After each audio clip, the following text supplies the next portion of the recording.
Once upon a time, in a land surrounded by the Azure Sea, there was an island named Crete. This wasn't any ordinary island, for it held a secret deep within its heart, a labyrinth, a complex maze so intricate, none who entered could find their way out. At the center of this labyrinth lived a creature, half man, half bull, the Minotaur. Now, you might wonder, how did such a creature come into being, and why was he in a labyrinth? Let me take you back to the beginning, to a tale untold, filled with curiosity, humor, and a touch of Andersen's magic. King Minos of Crete, a man of great power and even greater pride, sought to prove his divine right to rule. He prayed to Poseidon, the god of the sea, to send him a sign. Poseidon, amused by the mortal's audacity, sent a magnificent white bull from the depths of the ocean. However, Minos's pride overshadowed his gratitude.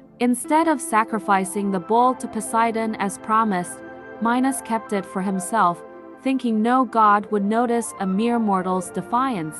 Oh, how wrong he was. Poseidon, in his wrath, made Pasiphae, Minos's wife, fall in love with the bull. This unnatural love bore a creature, the Minotaur, a symbol of Minos's hubris.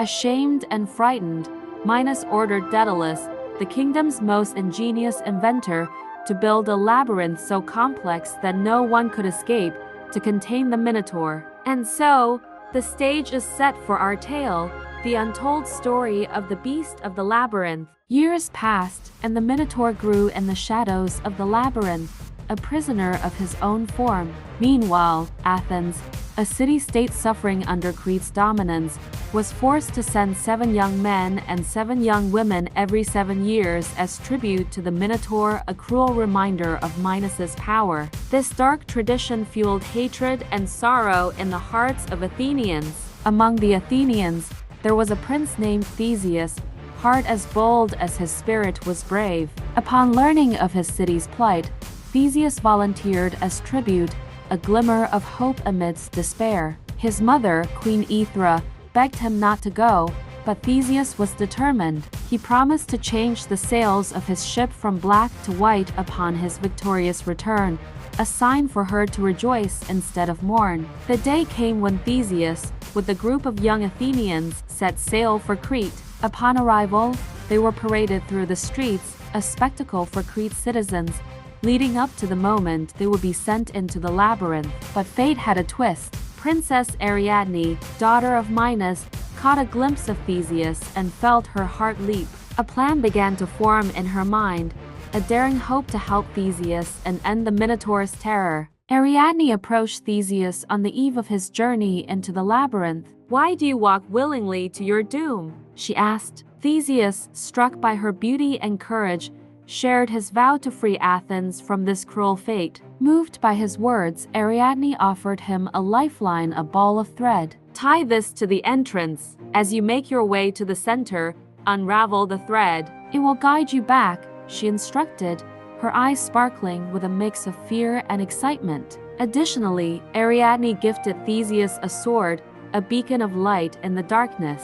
Theseus, now armed not just with courage but with hope, felt a renewed strength. He thanked Ariadne, promising to return for her if he survived. That night, Theseus barely slept, his mind racing with thoughts of the morrow. The dawn was not just a new day, but the beginning of a quest that would seal his fate and that of the Minotaur. As Theseus and the others were led to the labyrinth's entrance, a heavy silence fell over Crete. The Athenians, hands trembling and hearts heavy with fear, could not help but admire Theseus's calm demeanor. He looked not like a man walking to his demise, but a hero embarking on a great adventure. With a deep breath, Theseus stepped into the labyrinth, the thread in hand, marking the start of a journey that would be told for generations. The labyrinth was unlike anything Theseus had ever seen. Corridors twisted and turned, paths looped back on themselves, and dead ends were frequent. Yet,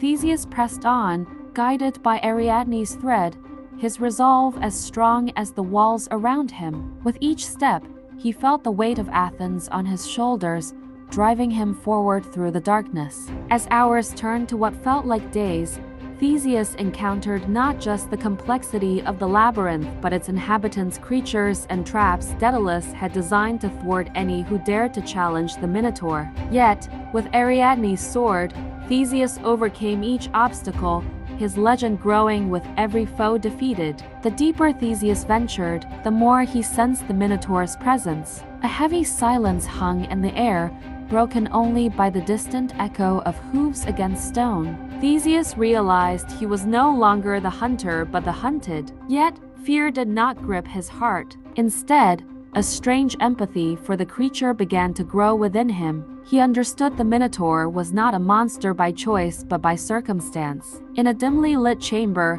Theseus finally came face to face with the Minotaur. The beast was terrifying, yet there was a sadness in its eyes that caught Theseus off guard. The Minotaur roared, a sound that shook the very foundations of the labyrinth, but Theseus stood his ground. He realized this was not just a battle of strength but of wits and will. The Minotaur charged, and the battle began. Theseus, agile and quick, dodged the beast's attacks, looking for an opening. The Minotaur, powerful yet predictable, grew frustrated with Theseus's evasiveness. The labyrinth echoed with their clashing, a dance of life and death unfolding within its walls. As the battle raged, Theseus noticed a pattern in the Minotaur's movements, a vulnerability. With a well-timed thrust of his sword, Theseus wounded the beast, but he did not feel triumph, only a deep sorrow. The Minotaur's roar turned into a whimper, and in its eyes, Theseus saw not a monster,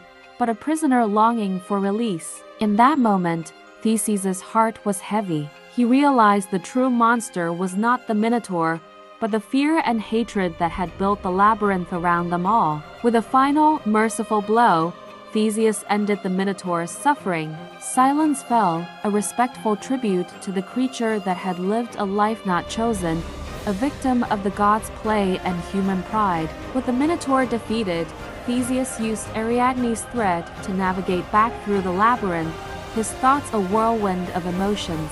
He emerged into the daylight, a hero in the eyes of many, but in his heart, he carried the weight of the Minotaur's gaze, a reminder of the price of freedom and the cost of victory. Theseus's victory was met with disbelief and joy. Ariadne, seeing the threats and moving towards the entrance, ran to meet him. Their reunion was bittersweet, for the joy of Theseus's return was tempered by the knowledge of the Minotaur's fate. Theseus told Ariadne of the beast's final moments, of the sorrow and empathy he felt. Together, they decided it was time to leave Crete, to return to Athens and bring an end to the tributes and sorrow. Yet, their departure was not without its challenges. King Minos, enraged by the defeat of the Minotaur and the escape of the Athenians, ordered his navy to pursue them. Theseus, Ariadne, and the other Athenians fled Crete under the cover of night, their hearts heavy with the knowledge that their actions would have consequences,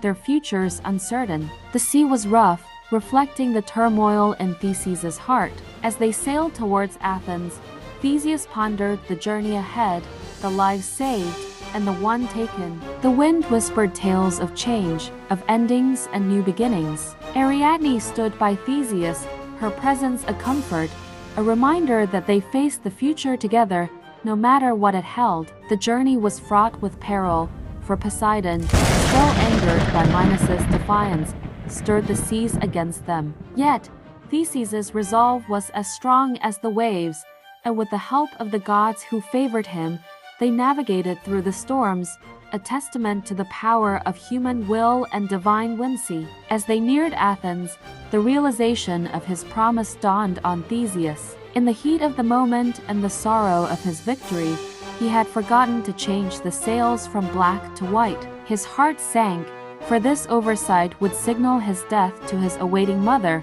a mistake that could not be undone. Upon their arrival, Athens was a scene of mixed emotions. Joy at the return of the lost children was overshadowed by the mourning of Theseus's presumed death. It was only when Theseus disembarked, alive and victorious, that the city's sorrow turned to joy, a celebration tinged with the sadness of his mother's despair. The return of Theseus and the Athenians marked the end of Crete's dominion over Athens. The tributes were no more, and the city rejoiced in its newfound freedom. Yet, Theseus' heart was heavy with the cost of their victory.